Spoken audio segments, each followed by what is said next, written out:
រឿងក្រពើលោកនេនកាលពីមុនមានក្រពើធំពីរនៅក្នុងទន្លេមេគង្គក្រពើមួយជាក្រពើអ្នកតាឈ្មោះសុពណ៌កាលីខ្លួនធំកម្លាំងខ្លាំងគ្មានដៃគូប្រយុទ្ធមួយទៀតជាក្រពើលោកសង្ឃឈ្មោះអោរ៉ៃរស់នៅត្រង់កំពង់វត្ត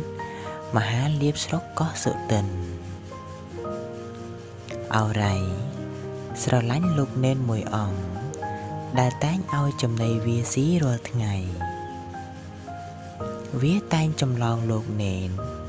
នេះទៅបណ្ឌបាតឬទៅសូត្រមន្តតាមទន្លេក្រពើធំទាំងពីរមិនដែលជួបគ្នាទេរាត្រីមួយក្រពើអ្នកតាបានឮអ្នកនេសាទត្រីជជែកគ្នាថាក្រពើសុភកាលីធំអីប៉ុណ្ណឹងក្រពើនាងអោរ៉ៃឯណោះបានធំគ្រាន់តែក្បាលប្រហែល7 ហាត់ហ៎ឮពាក្យនេះភ្លាមក្រពើអ្នកតាក្រហល់ក្រហាយចង់ប្រយុទ្ធជាមួយនាងអោរ៉ៃថ្ងៃមួយនាងអោរ៉ៃកំពុងតែចម្លងលោកនេនពីតឹងស្រាប់តែប្រទះនឹងក្រពើសុពណ៌កាលីអួតចង់ប្រយុទ្ធនាងអោរ៉ៃរកកន្លែងទុកលោកនេនមិនបានក៏លេបទុកក្នុងពួរហើយចាប់ប្រយុទ្ធក្រោយប្រយុទ្ធក្រពើលោកនេនក៏បានខំក្រពើសុពណ៌កាលីស្លាប់ទៅ